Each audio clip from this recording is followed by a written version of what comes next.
अब मैं शीतल जी मुख्य बात पे ये आ रहा हूँ कि 17 सीटें उत्तर प्रदेश में कांग्रेस लड़ रही है। उन 17 सीटों को मैं दर्शकों के उसके लिए जल्दी से बोल दूं।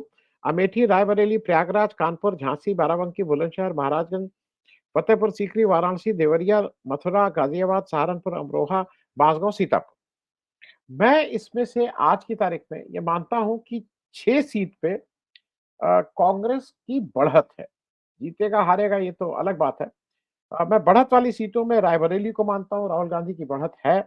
प्रयागराज में मैं रति रमन सिंह जी के लड़के उज्जवल रमन सिंह बहुत अच्छा इलेक्शन लड़ रहे हैं, उनको मानता हूं। मैं बाराबंकी में तनुज पूनिया की बढ़त मानता हूं। मैं सहारनपुर में इमरान मसूद की बढ़त मानता हूं। अमरोहा में दानिश अली और बांसगांव में सदल प्रसाद। ये 6 सीटों पे मैं ये मान रहा हूं कि कांग्रेस की बढ़त है।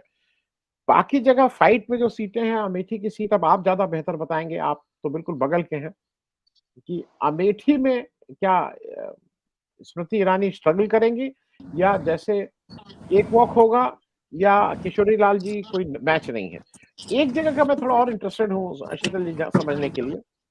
मुझे आज 2 अलग-अलग लोगों ने सुल्तानपुर से बात की। उनका कहना है कि मेनका गांधी जी भी उतनी अच्छी स्थिति में नहीं है।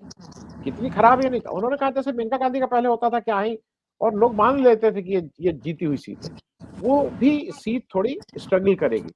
तो एक तो अमेठी, रायबरेली, सुल्तानपुर, जौनपुर, इसके बारे में भी थोड़ा बताइए।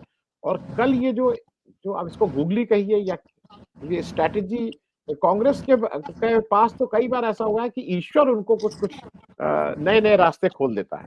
तो कल जो हुआ वो कांग्रेस की सोची समझी रणनीति है या ईश्वर ने फिर एक बार उनकी सहायता की है? शीतल जी। नहीं, कांग्रेस की तो रणनीति है वो।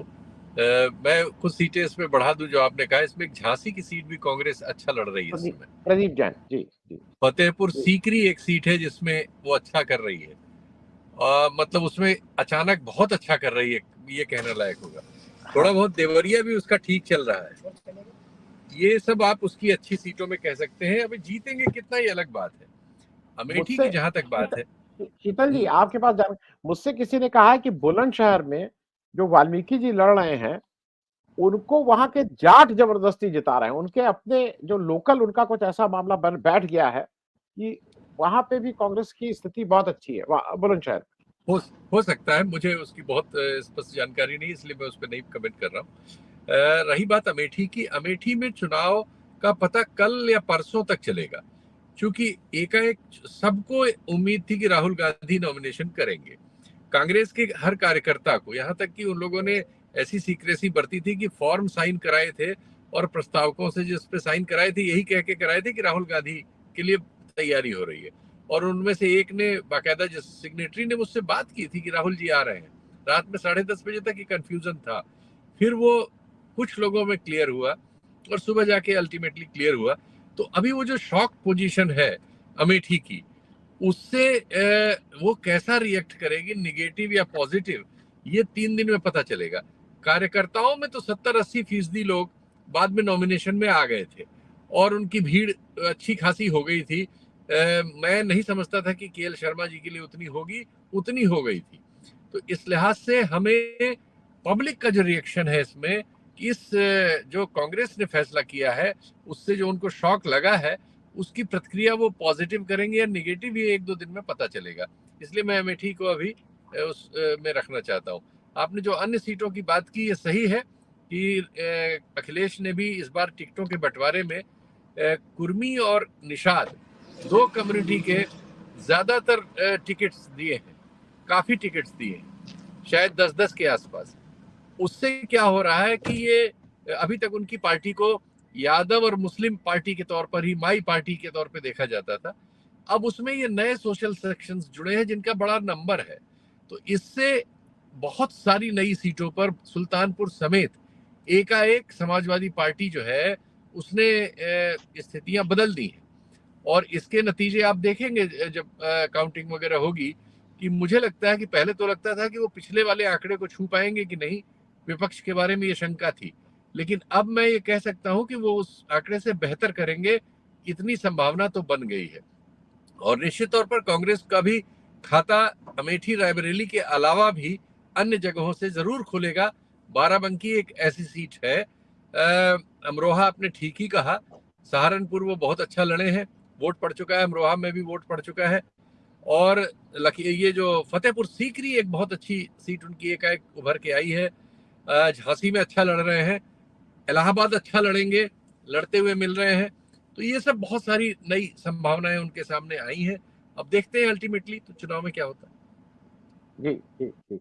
मैं प्रोफेसर शशि और आपसे जरा आके मैं आपसे एक इजाजत लूंगा, मैं एयरपोर्ट जा रहा हूँ, मेरी फ्लाइट है, तो मैंने रुक ठीक के है। आपके कार्यक्रम में कहा कि शामिल करके आज जरूर जाएंगे। आनंद जी से कई दिन से बात हो रही थी, मैं शामिल नहीं हो पाया था, नहीं, मुझे क्षमा मुझे करिएगा। एक, जब आप निकल रहे हैं तो एक छोटा सा प्रश्न, और एक छोटा सा, हाँ जरूर ये अब जरूर। कल रायबरेली कर देने से राहुल गांधी का बहुत सी चीजें आसान हो गई। एक तो शायद उतना प्रेशर अब नहीं है, जी स्मृति ईरानी का जो जो सारा चुनावी मुद्दा था वो मुद्दा ही खत्म हो गया है स्मृति ईरानी के जी, की दृष्टि उनके पॉइंट ऑफ, आप बिल्कुल ठीक कह रहे हैं, उनके पॉइंट ऑफ व्यू से, अगर हम कांग्रेस के पॉइंट ऑफ व्यू से सोचें तो ये उनका ठीक फैसला है, लेकिन पब्लिक परसेप्शन के लिहाज से अभी एक शॉक लगा हुआ है, इसका असर जो है नजर आएगा। रायबरेली में लोग खुश हैं, रायबरेली में कोई एतराज नहीं है, रायबरेली वो जीत जाएंगे। 6 तारीख से प्रियंका गांधी आके यहाँ डेरा डालने वाली है अमेठी रायबरेली के लिए, और उससे फर्क पड़ेगा। प्रियंका गांधी बहुत बेहतरीन कम्युनिकेटर है, पिछले विधानसभा चुनाव में भले ही उनको 2.5-3% वोट मिला था, लेकिन अगर उन्होंने अपने को विड्रॉ नहीं किया होता तो आज शायद कांग्रेस और बढ़िया पोजीशन में खड़ी होती। उन्हें हताश नहीं होना चाहिए, वो बहुत लोकप्रिय है और उनको बोलना आता है। मैं ये कहूंगा कि तुलनात्मक रूप में वो इनसे बेहतर बोलती है राहुल गांधी से, और ज्यादा अपील पैदा करती है।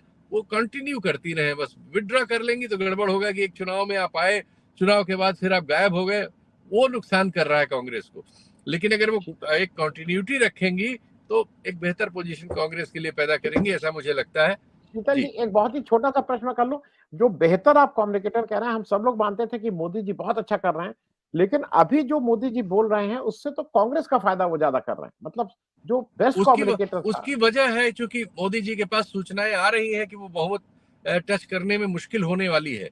उनके पास ऐसी सूचनाएं हैं, वो जो 400 का आंकड़ा था वो सब हवा हो गया और मुद्दा नहीं चल रहा है। अभी चूंकि चीजें थोड़ी प्रिलिमिनरी है, मैं नहीं बोलूंगा, लेकिन कुछ राज्यों में एंटी मोदी हवा जैसी पोजीशन नीचे बन रही है, कम से कम ग्रामीण इलाकों में, उत्तर भारत के ही। और केजरीवाल को भी जैसा सुनवाई हुई है उससे लग रहा है कि अगले हफ्ते जमानत मिल सकती है, इंटरिम ही सही, और केजरीवाल भी बाहर आ गए तो बहुत परेशानी दिल्ली और अन्य जगहों में, पंजाब वगैरह में होगी। तो ये नए डेवलपमेंट्स हैं, हमें देखना होगा आने वाले दिनों में इनमें क्या क्या रंग भरता है। तो आप क्षमा आपसे करिए।